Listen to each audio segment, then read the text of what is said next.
Hello, everyone. Welcome. We're just getting everyone in from the waiting room. Just takes 1 second.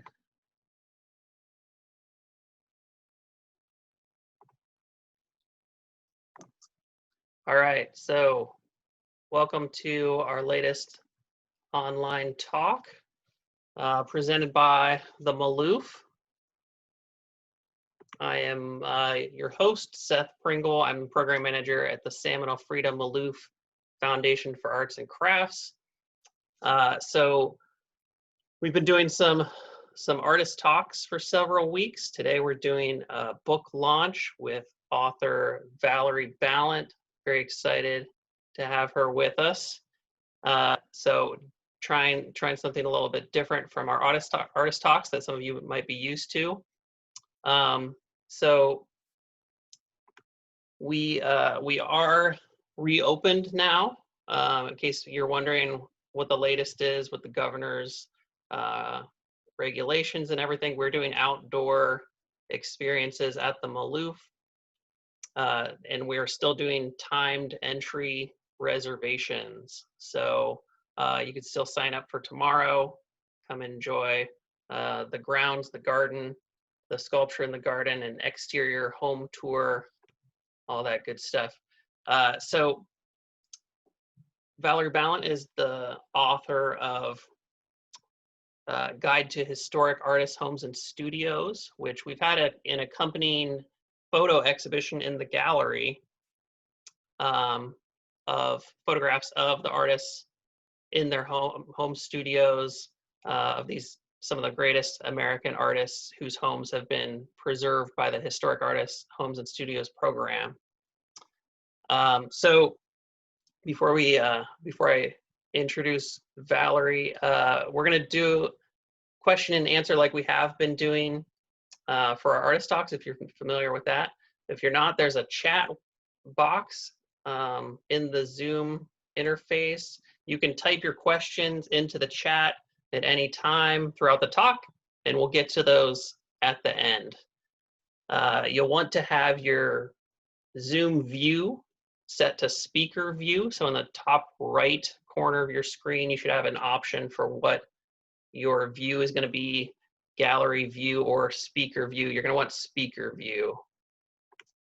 All right, so about Valerie Balint. She is the program manager for Historic Artists, Homes, and Studios, a program of the National Trust for Historic Preservation, which is administered at Chesterwood, which is a founding member of HAHS, the Historic Artists, Homes, and Studios. She's the author of the newly released Guide to Historic Artists, Homes, and Studios, published by Princeton Architectural Press. HAHS is a nationwide consortium of 44 member sites that were the home and working studios of American artists. Prior to heading HAHS in the beginning of spring of 2017, Ms. Balint served for 17 years on the curatorial staff at Frederick Church's Olana, which is also an HAHS site, and most recently served as interim director of collections and research. She was co-organizer and co-curator of Olana's annual exhibitions and accompanying publications. She is a frequent lecturer and writer on preserved artist spaces, Frederick Church, the Hudson River School, and American art and social history of the mid-19th and early 20th century. She is co-author of Glories of the Hudson, Frederick Church's Views from Olana, published by Cornell Press in 2009. Her previous work also includes curatorial positions at Chesterwood and the Freeling-Houston Morris House and Studio, another HAHS site. She served as the New York State Coordinator of Save Outdoor Sculpture, a program of the Smithsonian American Art Museum to document all public sculpture in the United States. Balint is a longtime advocate for recognizing and valuing the important place artists' homes and public art hold within the greater context of cultural history in America. Well, thank you for being with us, Valerie. I'm going to hand it over to you. Great. So good evening, everyone. I wanted to express my thanks to Seth from the Maloof Foundation for inviting me and for his technical assistance tonight. People like me, that's almost as stressful as the talk itself. And I want to thank the entire staff at the Maloof for hosting me. As Seth said, I am Valerie Balint, and I head the Historic Artist Homes and Studios program of the National Trust for Historic Preservation, which we affectionately refer to as HOS. So I will be using that acronym HOS throughout this talk, and of which Sam and Alfreda Maloof Foundation is a longstanding member. I'm delighted to be here to talk about the program and the new guidebook we've launched. And with that, we will embark on what is the scariest moment for me in this whole endeavor. So, and I will start my slide.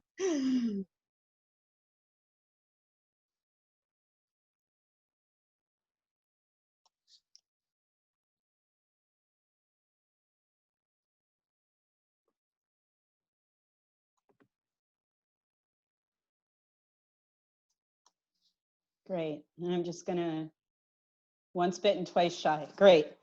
The Trust created HOS in 1999 to support those places dedicated to national artistic legacy, and what began as about a dozen sites has grown to a membership consortium, as Seth said, of 44 sites across 21 states, representing more than 300 artists and spanning 3 centuries. Its administrative home is Chesterwood, which is the home of the sculptor of the Lincoln Memorial, which is the book's cover, which you see on the left side of your screen. Collectively, these sites, which are all preserved and now open as independent public museums, provide opportunity to more than 1 million visitors annually to engage in place-based and immersive experience. The guidebook represents for us the first time these have all been brought together with more than 250 color images. It's a full color book with the exception of the black and white photographs of artists we have. And it's sort of, I like to think of it as an Art Survey 101 course of sorts. 2019 marked the 20th anniversary of the program, and this book is a celebratory benchmark of how we've grown and basically a jumping off point for where we hope to go in our next 20 years. This book was generously funded with leading support from the Henry Luce Foundation, as well as additional support from the Maia Foundation for American Art, and both of these great art funders of American art have been long-standing supporters of HOS. I also want to thank all the sites who contributed materials for this book, as well as Princeton Architectural Press, my editor, Alexandra Anderson, and all kinds of other people, some of whom are actually on this session. It really takes a whole team to make a project like this happen. And so I'm very grateful. My name's on the cover of this book, but there's a lot of hands in this book. This is a unique publication. We deliberately set out to create a guidebook, which we hoped would get people out to explore. We didn't want a big coffee table book or a scholarly focused. There are many beautiful books of that type on these artists and these sites, and certainly many of these artists have entire monographs written on them, several dozens of monographs, depending on what artists we're talking about. This, by contrast, is meant to be put in your car, your purse, your backpack, but we also wanted it to serve as armchair travel, to sweep you away through its images and narratives. We certainly, when we started, did not anticipate COVID-19, but I hope this will first become dog-eared by you all marking off all the places you want to go, and then well-worn when people actually can embark on real travel again. The book is complemented, as Seth mentioned, by a long-running photographic exhibition which features images of artists in their studios. This exhibition is currently at the Maloof Foundation, and I hope some of you will have an opportunity to see it in person at some point when they're able to reopen the gallery. The exhibition photographs are the same images that we often used at the site entry chapter for each of the sites in the book, and as you can see that in the sample entry I have actually here, they help you to introduce you to the artist before we take you on an excursion to the place. I hope to take you on your first little mini excursion of both the exhibition and the guidebook this evening. Something I love about the program in this book is that we seek to represent the breadth and depth of the places where art was made in this country. And that's from the bucolic American Impressionist colony in Old Lyme, Connecticut, where hundreds of artists such as Child to Sam, who's seen pictured here, painting on plein air, documented the beautiful scenes around them in literally thousands of works of art. To the log cabin studio Western painter Charlie M. Russell, built out of recycled telephone poles in the suburbs of Great Falls, Montana. To the 5-story rehab of a 19th century abandoned cast iron sewing factory in the heart of New York City by arts writer, minimalist sculptor, and furniture designer Donald Judd, and everywhere in between, I like to think. The book includes artists that you know and places you might be familiar with, but there are others that await your discovery. So on the top is Andrew Wyeth, a central figure in 3 generations of artists. His local boyhood home environment of Chadds Ford, Pennsylvania, and the nearby Krasner farm fueled him his entire career. He made works in a converted schoolhouse turned studio. And to be there is to understand the work and the complexities of this deeply introspective human being who never really left his childhood home. By contrast, on the bottom is someone you may not know at all. This is Theodore Steele, an American Impressionist who immigrated to rural Indiana and along with his wife transformed his landscape, which then became his favorite subject. This book can be read cover to cover, or one can pick it up and choose among sites and artists at random or those of special interest. But let's take a little bit of a look inside. It's a good reminder to all of us that these were ultimately private spaces and that we are entering the inner sanctum. It's interesting to see what artists needed to inspire them and what environs they needed to surround themselves with in order to be productive. And so you have a series of artists talks that happen at Maloof. So I assume I have a bunch of creatives on the phone. So you all know this in your own practice. I think for others of us, this is something we might be thinking about right now for the first time, how to work from home, as artists did and often still do, how to balance life and work, and how those things are interconnected. Certainly artists understand this. They don't stop being artists when they close their studio door. So we're going to take a little journey together. I can't possibly get through 44 sites, although I wish I could, but I do hope that this will be enough of an enticement for you to explore more. I'm also not going to take you on a journey chronologically or geographically. I want to use these sites and what we talk about in the book to flesh out some bigger connective threads. So let's start with someone who many who are attending this evening may already know.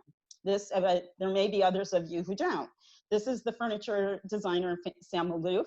Now, some artists' portraits can be candid shots of artists caught in a moment of art practice, while others represent carefully posed portraits that conjure questions related to ideas about personal branding and the reinforcement of the artist genius persona.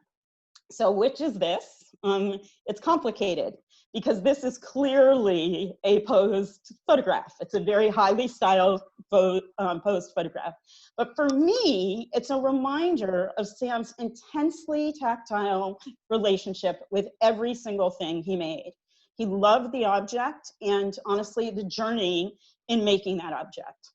To the right is an image of one of Sam's rockers, which is in the collection of the Smithsonian. Here it's transcended beyond its basic function as a chair, and it has become an art object with a capital A. The rocker, interestingly enough, itself is really synonymous in many ways with certain aspects of American identity and material culture, tracing back to homesteading and agrarian roots. It's actually a very unique form in this country's visual vocabulary. So it's a potent image beyond just being a functional object. But it's easy to forget that these objects were made by people and they were made in a place and that they were created through physical work and engagement with mental creativity and genius. and that the artists who created them were groundbreaking in their own era. And as I like to say, all art is contemporary art when it was made. It's we who historicize it. And that these artists lived in places that both inspired them and were transformed by them, and where they enjoyed triumph and loss and lived out their life narratives and not just their art practice, and where they were as much people as they were artists. And if the museum, the gallery space, or the public monument represents the output of all of that, these preserved sites represent so often all of the input and where you can learn about that. As preserved places that were once the locus of creativity, they are now uniquely poised, I think, to inspire visitors today and creatives today. But the true artistic production so often extends well beyond the individual masterworks, and that includes those made by Maloof. This is the aerial view of the Maloof property set against the San Gabriel Mountains, built over many decades. More time, I just want you to think about that, much more time than any singular piece of furniture. Much, much more time. Truly handmade and multidisciplinary, he's stretching his creative muscle in new direction. Sites such as this one ultimately become works of art in themselves, and they become a sort of biography of the artist in physical form. In this case, they also represent the greater ethos of living an artful life, something Maloof was very consciously seeking as he designed and executed the house. You understand just by this photo the immersive experience that awaits you and the power of place that pervades here. And it's sort of what I call a genius loci. And it's sort of a guy, I think of it as the sort of the guiding spirit and ethos of those people who originally lived there, but also of those who are now responsible for the stewardship of that legacy today. And that's what every site in the network and in this book has to offer on some level. And I hope we have managed to evoke some of that power of place within the pages. The home is where we come to understand the core aesthetics and philosophy of an artist expressed in totally new ways. This house has no clear front door. It's organic in form, and like the exquisite furniture that Sam designed, he understood that there should be interest in every angle. So this is a fundamental component of the way he operates as an artist. And you would maybe think, well, sure, but that isn't the same necessarily for every artist. There's nothing precious about this material. By his own admission, this was built 1 2x4 board at a time, but it's in the use of the board that lies the ingenuity. And we see that again and again in these artists' homes. At these sites, we also learn important narratives of those who supported that creativity, such as Maloof's first wife, Alfreda, who ran the workshop for decades, and his second wife, Beverly, who designed the water-wise landscape you see today. These important voices are often stripped from a chair that is on a pedestal in a museum exhibition, but are brought back into the light through the interpretation at these sites. And so let's go inside. What's wonderful about these personal spaces is they reaffirm things we come to expect in the artist's work. And in this case, any of Maloof's furniture designs. Balance, the ideal combination of beauty and utility, harmony between more solid elements and open space, the strong silhouette of line. But we also get to discover new talents and sensibilities we might not have been aware of. As someone who spent his whole career with various tones and hues of wood, what a revelation for some to discover their love of vibrant color throughout the home. And that he used many materials that enhance the wood, including paint and tile and stained glass. So often, Maloof was composing various elements within a single object, but he and Alfreda were adept at composing assemblages of diverse collections into interesting arrangements, and many artists are able to do this. Other rooms still reveal more. Seemingly effortless ease of design, and there's a prevailing lightness. And here is the same understanding I think he has about the relationship between positive, negative space. When he's doing any piece of furniture, it becomes manifest in that relationship between the interior and its relationship to the landscape. And so if you don't know as much about Maloof and you come into this home to visit, you begin to understand the sort of the fundamental and foundational aspects of this person as an artist in a way that is complementary to looking at any singular piece that he might make.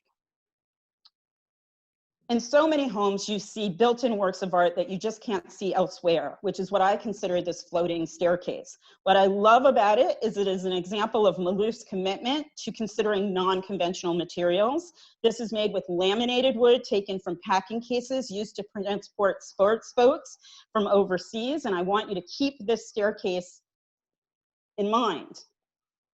We are now visiting with another woodworking virtuoso who's in the book, Wharton Esherick. This photo gives us a measure of the man, and I just want you to think about it in contrast to the photo of Sam. It's just very different. This is someone who really goes his own way and is pretty uncompromising. Maloof met 70-year-old Esherick in 1957, where Esherick told him, stick to your convictions and don't stray from your work. Esherick actually began as a painter and printmaker and then evolved into sculpture and furniture making. And he initially started working with wood at all to create frames for his paintings. I want you to compare this staircase on the right, which likely inspired Maloof. This is solid and very sculptural. It's really using the natural qualities of the wood. There's really no desire to disguise the materials. It's equally beautiful to Maloof's staircase. It's just a different ethos. And here is Esherick's handmade house. This is a series of progressively built spaces that comprise the rural Pennsylvania home, and they were built in succession. Esherick's own studio is the building on the far right, and that was built first. The stacked stone remains intentionally rusticated. He actually removed his mason's mortar for the look he wanted. And I would like to say that kind of artist intervention with your workers is singular, but it's not. It happens many, many times because the artist is caring about the look that they want in their final building. And almost a decade later, he added the adjoining wooden tower, which included a dining room and bedroom. And the last addition was built 26 years later, a concrete silo coated in fresco of brilliant use of ochre, purple, brown, and green. And next door, out of picture frame, are two concrete buildings designed in collaboration with architect Louis Kahn. The result is an organic, conceived, and interconnected sculptural form. It's completely different from Maloof's vision. One is hard-pressed to find a straight line anywhere in this house, and while he's a true master of wood, Esherick's other talents in canvas, metal, stone, and other media are also on display here. This is a different aesthetic. It's denser. This is more about texture and surface than color and line and openness. You almost feel like you're encased in a wooden box. Esherick, this is about a sculptor who makes furniture, and that's really different than Sam Maloof. Esherick was known about laboring, sometimes excessively, about finding the exact piece of wood that he needed to use. This is one place where you can see the artist's sculpture and furniture exhibited together and the cohesive environment for which it was originally designed and intended. And that's what's great about these spaces often too. These are works that you actually get to see anywhere else. The upstairs loft feels like a tree house, but it's very different than the upstairs space Maloof designed with all those windows. Here you're in this sort of little cocoon with just little peaks outside. And there are so many handcrafted objects here in this house. They're almost mini sculpture displays at every single turn. He would not buy anything that he could make, and each of these is basically a single work of art. I'd like to now take us to a completely different type of handmade house and maker. This is Font Hill, created by collector, scholar, archaeologist, and tile maker Henry Chapman Mercer in Doylestown, Pennsylvania. He built his dream home entirely out of concrete using a method he invented. Although earnest in his practice, he knew he could joke about himself, especially when people questioned him about his crazy concrete endeavor, which newspapers did often as he was even erecting it. His ease with himself and his ideas and his experimental nature is, I think, reflected in this photo with his beloved dog Rolo, whose paw prints he immortalized in one of the myriad staircases that is actually inside the house. What awaits us inside is unexpected. The inside completely highlights Mercer's love of tile. Here is the saloon with massive windows that cast light on the dense arrangements of tile, which have been inset into every single conceivable surface in this house. These include Moravian tiles of Mercer's own design, and the tile works factory he started just down the road a piece is actually still in operation. So if you ever do go to Fonthill, you must also go to the tile works. They continue to use his own glazing mixes. The architecture results in these sort of interesting corners and nooks, as in the library. Mercer actually built this building from the inside out. He would make little models of rooms at his desk, and he would configure them together in the arrangement he wanted, and then built it that way, which is why the exterior of the house, that line is so irregular, because that was actually not important to him. The arrangement of the interior rooms was important to him. The completed house is part home and part museum for the artist's eclectic ceramic, engravings, and book collections, all of which you see here in this slide. It does have castle-like proportions. It has 44 rooms and 18 fireplaces, but while the house is loaded with historical references that Mercer got while on his grand tour, it also includes all the modern conveniences and latest technologies of his era, including an elevator and intercom systems to communicate throughout the house. And now for something completely different. I wanted to show a modernist counterpoint to this idea of the handmade house. Russell Wright was an industrial designer of furniture and tableware and an author of a book entitled Guide to Modern Living, which is now in reprint, in which he and his wife laid out their aesthetic tenets. And this is some of his American tableware for which he is famous. Here is the exterior of his house.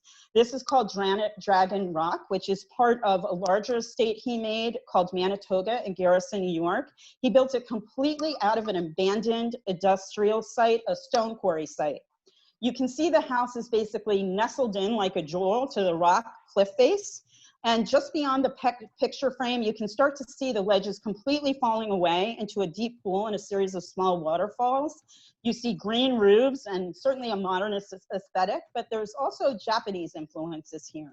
And if you look very closely through that glass, you can see a table within the interior. And here's that table from the inside.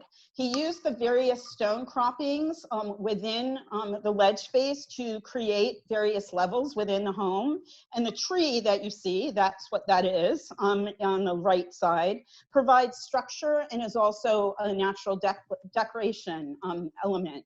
Wright changed the decor in his house with the seasons, and he experimented with lighting. He had started his career actually as a theater set designer, but he had a deep and abiding interest in nature and experimented with all kinds of natural materials, such as the screen you see in the right slide, which is composed entirely of pressed natural specimen.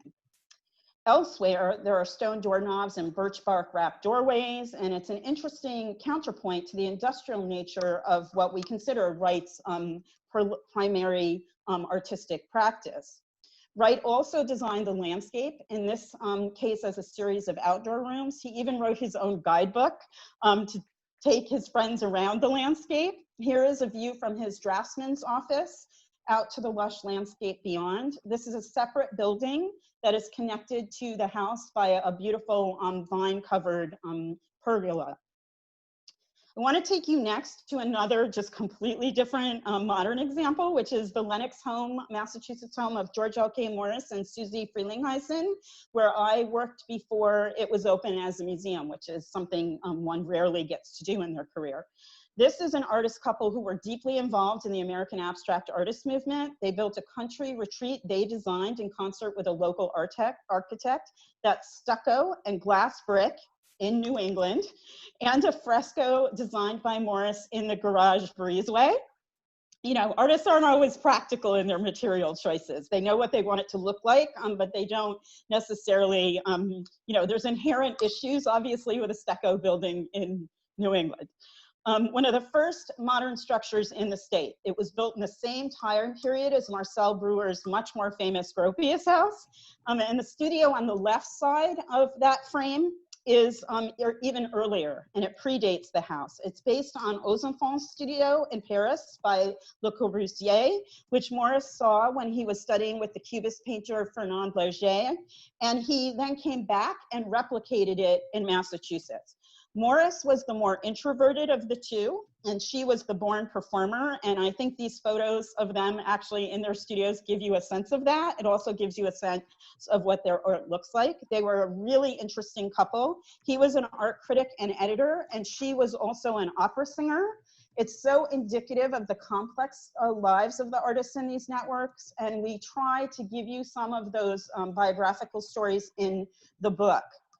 Here is the living room interior, replete with an Argentinian leather floor, Art Deco furnishings, and on the back wall, a work by Léger, just one example of an incredibly strong Cubist art collection at this site. This was a glamorous couple, and this house reflects it. But I want to draw your attention to the bas-relief and the fresco mural by Morris on the right side of your screen. There are frescoes, reliefs, and murals made by George and Susie throughout this house. Like the butterfly screen at Manitoga, these are works of art that can only be seen here in the places for which they were designed.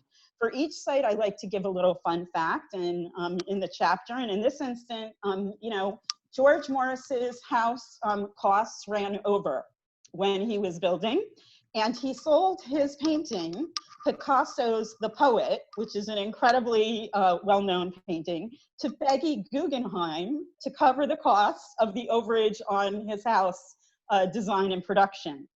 It was once part of the Guggenheim private collection and now hangs at the museum in New York. Here are Susie's murals in the dining room. This is a totally different style than her husband. She has inserted corrugated metal, that's actually what you see, into the fresco surface to create a sculpture element. And I hope you remember the floor-to-ceiling windows in the living room. They look out on what we now have come to expect, an artist-designed landscape complete with small pond, orchard, formal garden, and pool house. There are also more traditional artists who move from the visual arts into multidisciplinary exploration, experimentation, and expression, where a painter can become an architect, landscape architect, and interior designer. Such as Owana, the home of Frederick Church, the Hudson River School painter. As Seth said, I had the pleasure of working there for 17 years before coming to Haas. This is a 250-acre work of art as an expression of Church's greater sensibilities, crowned by a Persian fantasy house of his own design. Church was a world traveler. Here he is in Beirut in 1868 with his young son on a camel. This was part of his own image building as an explorer, capturing the far reaches of the globe in his artworks. Inside and Out is an amalgam of experiences had on his world travel and also things just purely out of his imagination. Ideas reinvented through his artistic prism. Stencils in the court hall taking inspiration from tiled buildings he would have seen in the Middle East. And in the far back of this slide is a window made completely out of cut paper, pressure fit between two pieces of amber glass, emulating the ambient light and screens he would have seen in that part of the world. And of course, you can just see it in the slide. Everywhere there are objects. And this is seen as a Persian house, but it's a lot more complex than that. I'm just going to show you a little corner of one of these bookcases. So you are looking at a butterfly bought from Colombia, hollowware from Tehran on your left, folk Mexican pottery, and a 19th century Chinese blue ceramic draped with shells from Madagascar given to him by another artist, Marianne North. These are not necessarily what we would call connoisseur objects. They are associative trophies of travel of a sort, but the key I want you to think about is in the arranging and the composing, because you compose a painting and you compose objects, it's really the same impulse. This is the type of work that brought him fame and fortune. This is Twilight in the Wilderness at the Cleveland Museum of Art. And this is the view out the other side of that room I just showed you. This is the landscape beyond that Church took 40 years perfecting, more than any single painting. Here, as other artists are in their homes, he has no client, there's no commission, and therefore he is completely unfettered and free. And that is what is also distinct about these artists' homes. For me personally, Church is a master of color, theatricality, and harmonizing details within a greater sweeping composition. And all of that is here at Awana in new ways for us to discover about the artist and his work. And this happens at so many of the sites within Haas. Now, not everyone decides to build their dream house from scratch. Some demonstrate their ingenious application of what we call in the preservation field, adaptive reuse. Georgia O'Keeffe's winter home in Abiquiu, New Mexico is perhaps one of the most famous of these. The infamous black door of her adobe home was the subject of more than 20 paintings by this artist. Georgia O'Keeffe was one of the most hot, as a person who really controlled and curated her image. She really made decisions about what she would be photographed in, where and how, and by what photographers, and she is almost always actually photographed in black. This is actually one of few exceptions of her being photographed in white. The desert landscape that inspired her has basically become synonymous with her and her work. She had to wait years until the Catholic Church would sell her this compound, and then she painstakingly made it her own with the preservation of the traditional adobe, but also adding modern touches like that big picture window. That's a mid-century picture window. And she adds these throughout the compound to take advantage, of course, of her spectacular views. Here is the interior, looking out at her cottonwood trees. The aesthete spare quality is representative of her modern sensibilities and is punctuated with very few objects, like that Bertoia bird chair, which almost sort of becomes a sculpture in the room. So all of this may seem very expected and familiar. Many of us know O'Keeffe, but the book's pages reveal that the most crowded room in the house, the kitchen and the pantry, the artist was a foodie and grew her own staples on site and made her own yogurt. These gardens have been lovingly restored and can be enjoyed when you visit the site, but the site is also, during COVID, there's a live stream camera of this garden, and you too can enjoy George's garden at any time. As a comparison to this, I give you Grant Wood's studio space in Cedar Rapids, Iowa. This is the painter of perhaps the most appropriated image in the entire visual lexicon, American Gothic. This image shows the persona Wood sought to create: starched white shirt, black wingtip shoes, and denim overalls, referencing him both for farm workers and factory workers of the region. But this is part of his personal branding. Wood had actually traveled and studied in Europe and was in some ways fairly cosmopolitan. He is said to have said, all the really good ideas I ever had came to me while I was milking a cow. Perhaps a bit more of that personal branding.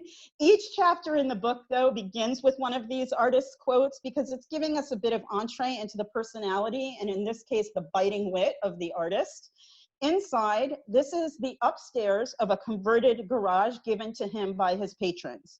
This is a masterwork of DIY and loft living. Literally no space is wasted. He lived there with several other family members, and he was just ingenious in terms of his use of space. He made a bathtub out of an old hay chute. It makes us remember that Wood actually started as a decorative arts artist. The bushel basket over the stove mantle is something he repurposed, and the metalwork screen on your far left and the light fixtures you see are of his actual own design.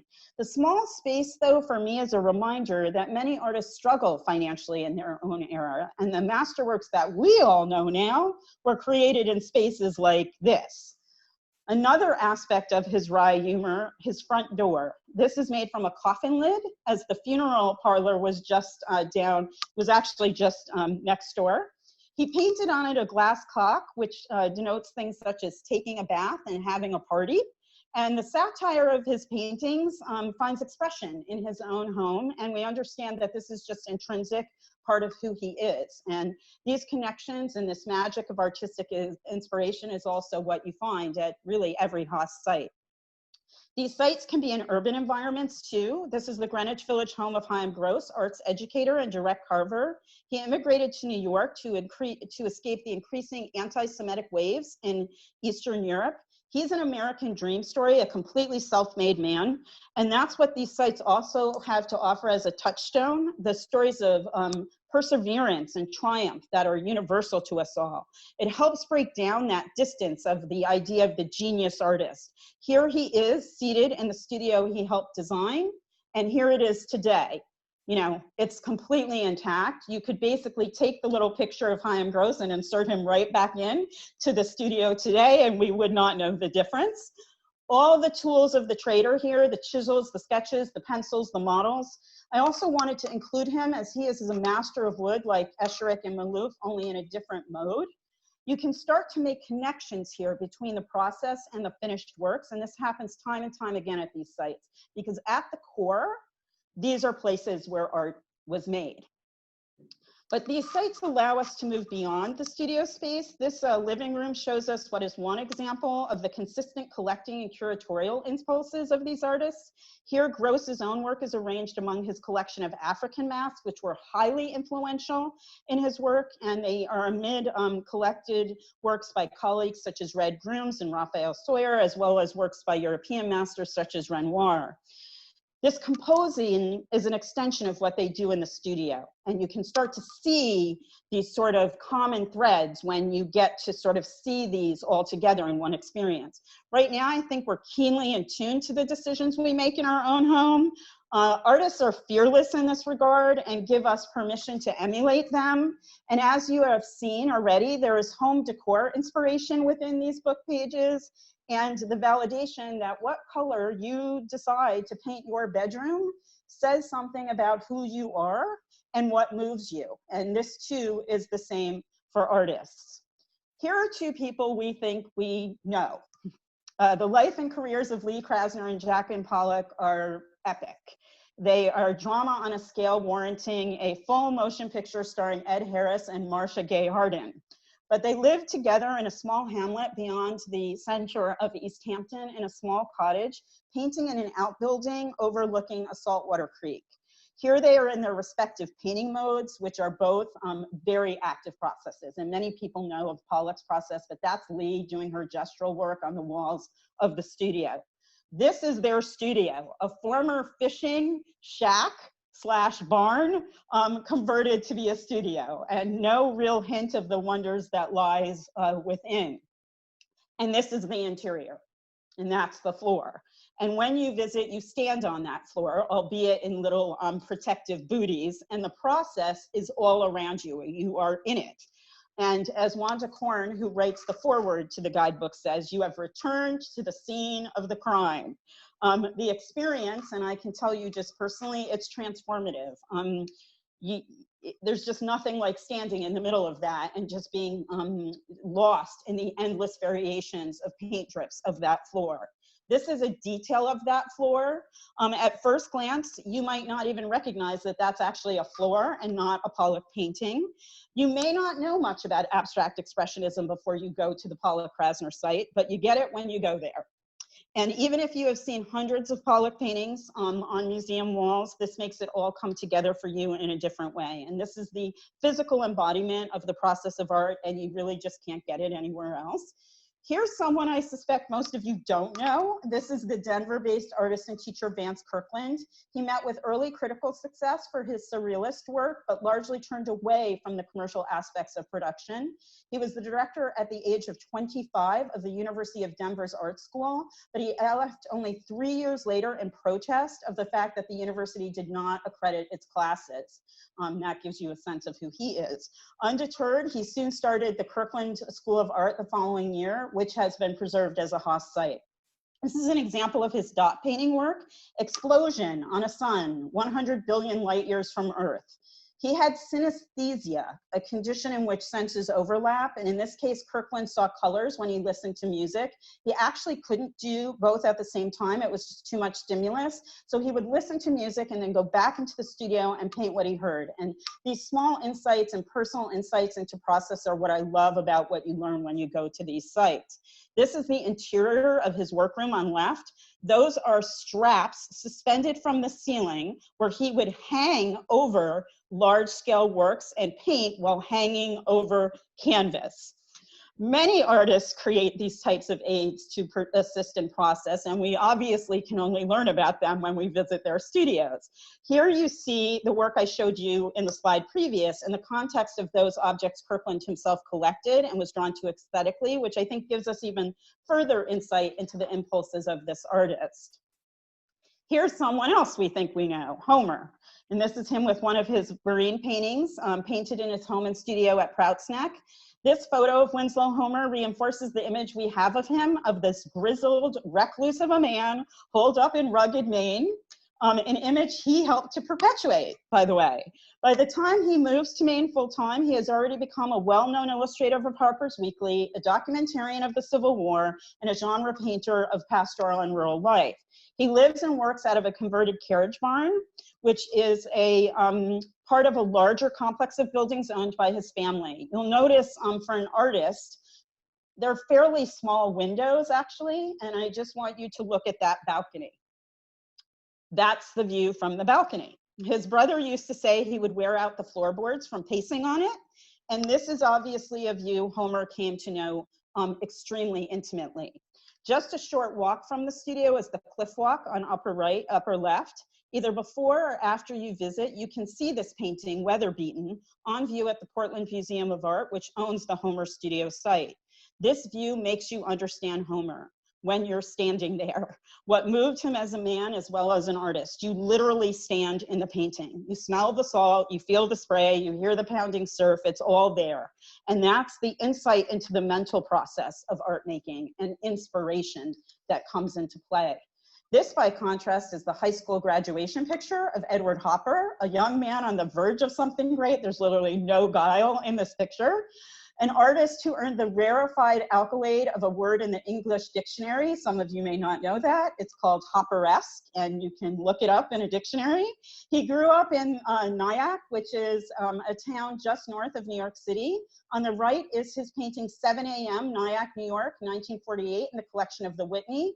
This is painted long after he left his boyhood home, and you can see the signature light that we come to know about, ascribed to Hopper paintings. Today, if you actually go to Nyack in the Hopper House, you can get a walking tour linking his painted works to sites within Nyack. Rarely do we get to visit a site of artistic genesis, but this is one. Like so many artists, before you get your own dream studio, assuming you ever get one, the first studio is in your house. And in this instance, it was in his upstairs bedroom. Hopper once said there is a sort of elation about sunlight on the upper part of a house. The signature light that marks his entire career can be seen here, streaming through the windows of his childhood home, something that stays with him the rest of his life. It germinates in that boyhood sort of evolution of an artist, and it never leaves him. Inspiration is not a linear thing. This is Ann Norton, whose home and studio is in West Palm Beach, Florida, one of the newer sites in the network. Here, Ann is hard at work at the piece Seven Figures, inspired by a cliff face in Utah. Inspiration can come from anywhere. This is based on a bluff in Utah. And you can see this today at the site. This is a person who is not afraid to get into the thick of art making. And of course, you are able to see the various aspects of sculpting in the studio, such as rough-hewn logs, waiting for further carving. Norton also worked in wood and direct carving, and in particular, Northwestern cedar. But studio spaces also include perhaps the less glamorous, but reality-based elements of art making, like the slop sink that you also see here. But what the book allows for us to linger and hone in on details you might miss when visiting. Your eyes can rest here for a good long time in the book. Here is a bit of the alchemy of art making, which evokes for me the childlike wonder and we all had when we would finger paint or we would play with molding clay. These are these sort of magical potion bottles. These are the patina formulas, very closely guarded by artists. This is why it says private, to create surfaces on her bronze works. But this is what you see when you exit. Integration of art and architecture and landscape, which happens at so many sites. These are monumental brickworks, hand-hewn and home-fired, that you can't really see anywhere else, and they were made for this space. As she faced terminal leukemia, she embarked on creating an artist-designed lush tropical oasis in her suburban town, and with the intent to leave it for her community and to enjoy in perpetuity. And I love this story because it's so personal. It speaks to the human desire to connect and endure.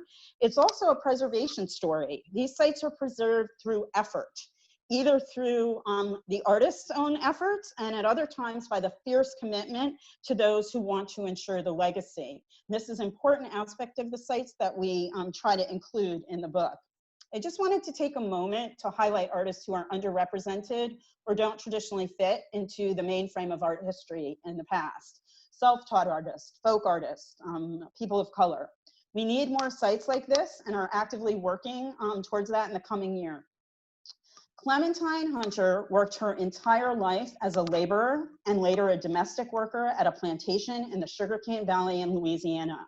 She did not even start her work until she was in midlife in her 50s and a grandmother. And she used discarded materials from a visiting artist to start it. It just shows it's never too late to start. Where there is a will, there was a way. She painted on everything: cardboard, box cartons, mugs, cigar boxes. She thinned her paint to make it last longer.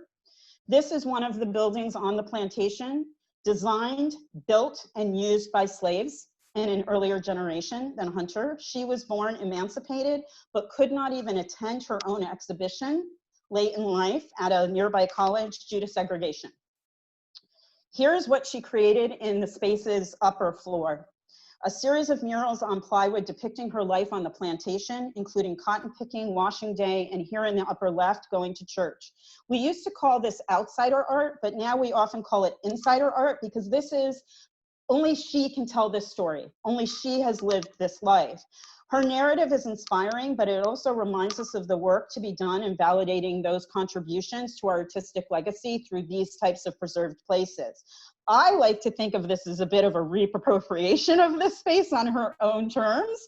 But of course, this is in part because she would have never been able to build her own home, dream home and studio. She was not in a position to do so. I want my last two sites to represent places in the western part of the country that have also recently been preserved. This is James Castle.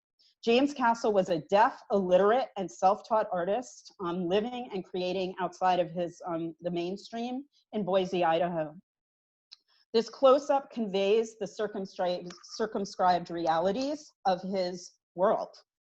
To the right, you can see some of the handmade paper construction animals he made using everyday materials, which he hand sewed with bits of twine. You also see one of the figures he would paint. And if you look to the left, back on the work table, this is the same kind of figure he's painted. The one you see on the screen is similar to the one he's actually working on his work table. For most of his life, his world was largely comprised of the small suburban home he lived in with his family.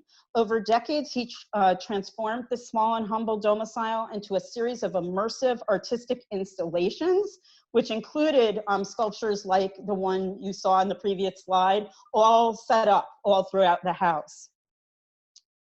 He used aspects of his everyday life, that is in fact the house, and immediate environs. He infused it with his own imagination, like any creative. Like Hunter, he was resourceful about materials. This work, and the work, many others by him, was created using soot and his own saliva and whittled down pieces of twig or whatever other kind of wood he could find, which is just to show the the creative spirit has no bounds. The home passed out of family hands and actually became derelict, but in the last few years, restoration was undertaken by the city of Boise, and it's now open to the public. In decades past, to be clear, this house and this legacy would not have been saved. So we are making progress in expanding these narratives. What I love is that he is a poignant example of the human need to create and communicate in whatever means possible.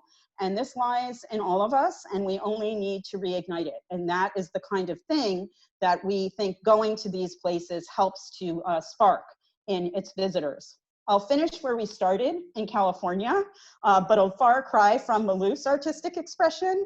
Conceptual artist David Ireland adapted his own space from a Victorian home in San Francisco's Mission District. It was the former home and sales room of an accordion salesman. And if you look in the lower right window, you can actually see the gilded letters that basically say, I think it's P. Grove, accordion salesman.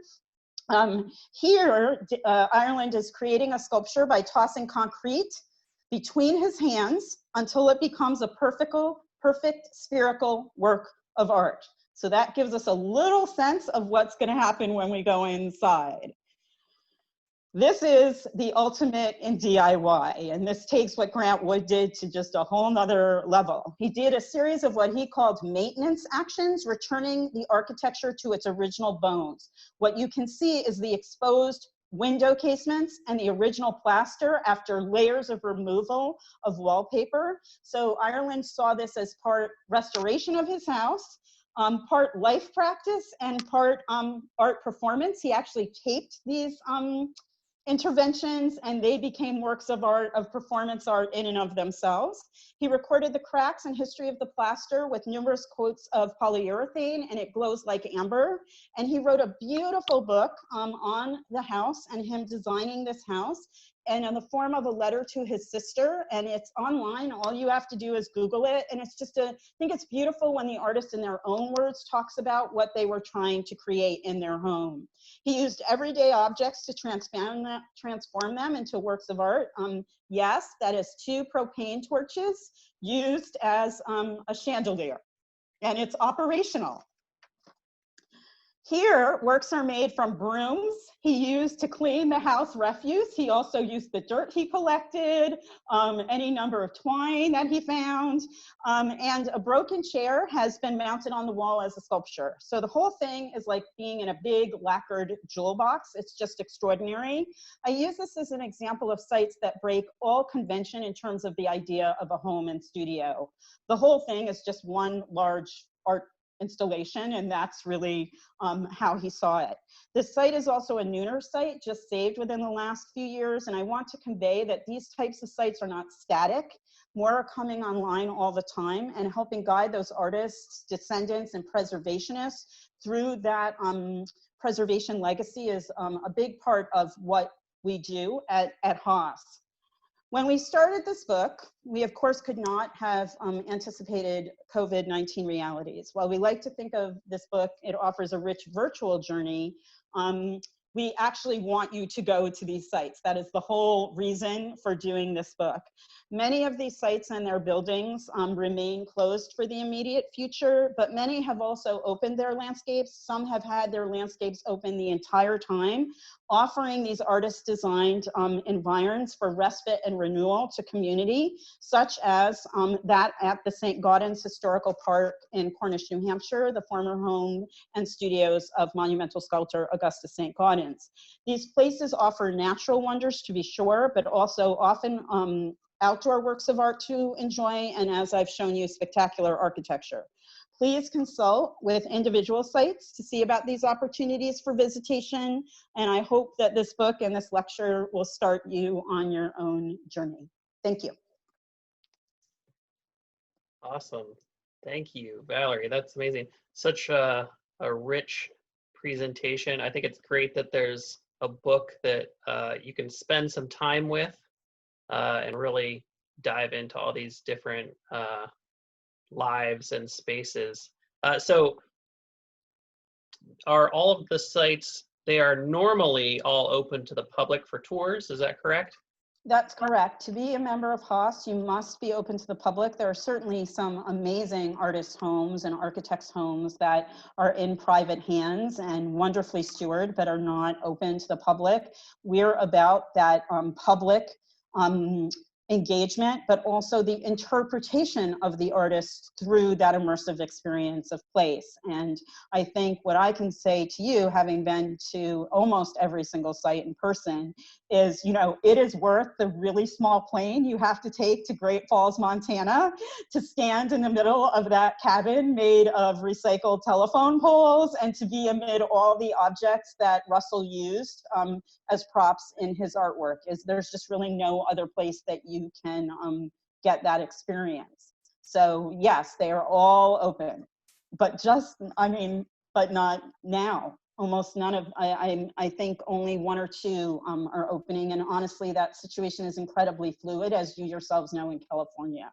So some have launched to reopen and then have had to sort of retract a bit. And I think that's just the current reality we're all living in, because we need to keep people safe and we need to keep the collection safe at the same time.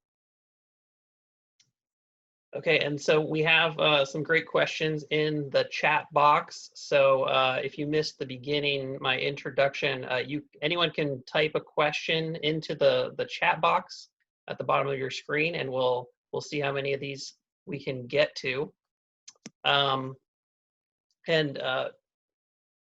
Valerie, can you end screen share on your Yes, I end? can. Yeah. I totally forgot to do that, and I'm sorry. Right. I was so happy that I got through everything without a technical difficulty. Very good. Oh, and so Connie Ransom is asking, where did it go? How are sites selected to be part of this program?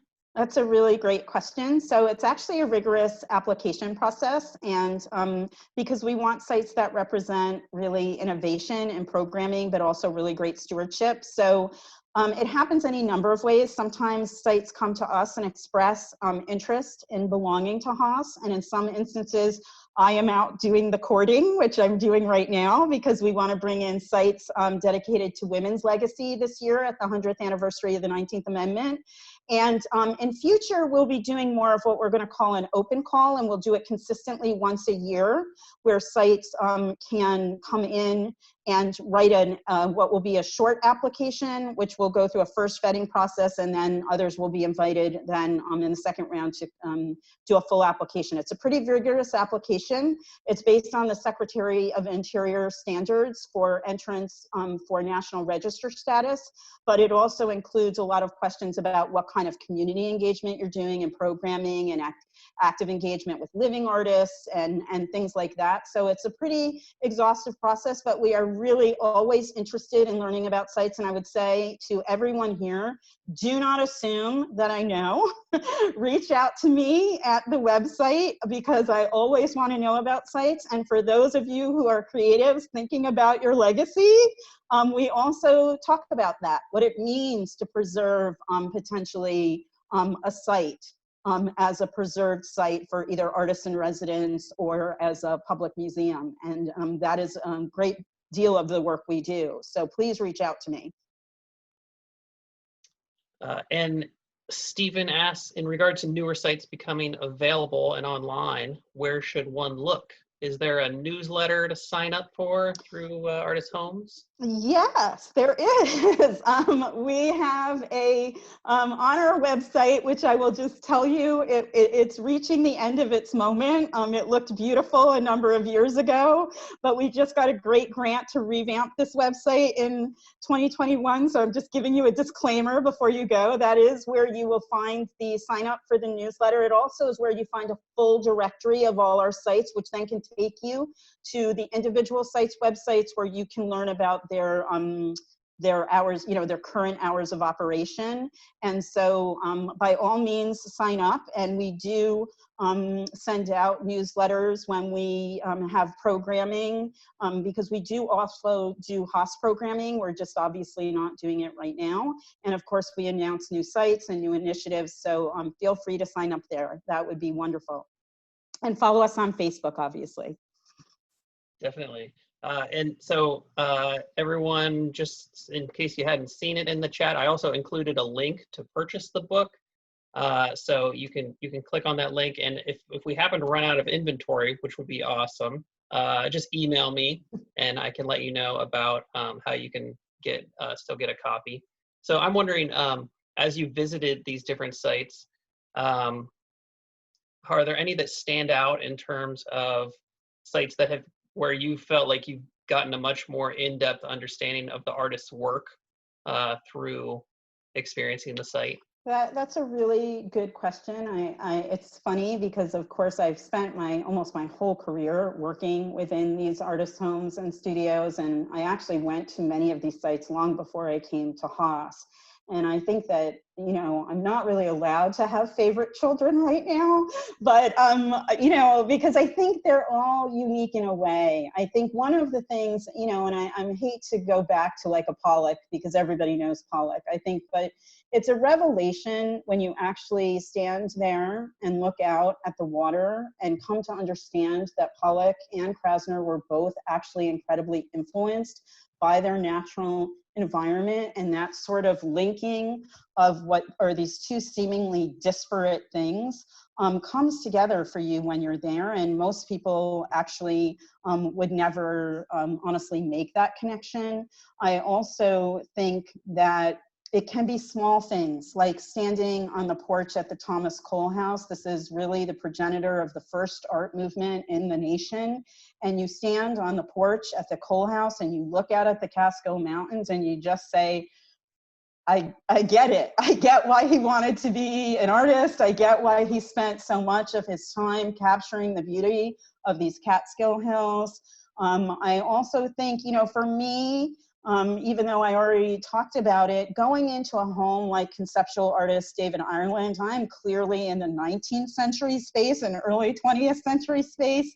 Walking into the sort of manifestation of art practice for a conceptual artist like David Ireland, especially when it's just like a typical Italianate Victorian home on the outside and you walk in and you just can't get away from any of it, and you just begin to understand the difference between how a conceptual artist thinks about work and how potentially others do. I also think one of the things I find most interesting is talked a lot about artist designed architecture, but you can learn a lot about an artist when you go to artist designed landscapes, and many of them designed them. And I think I love Olana, but this is a painter trying to work in a three-dimensional form, and that's really different than what happens when a sculptor like St. Gaudens or French or Elizabeth Ney in Texas creates their landscape, someone who already thinks in 3 dimensions. And I think the ability to sort of tap into those things is really interesting because you understand sculptors how to work,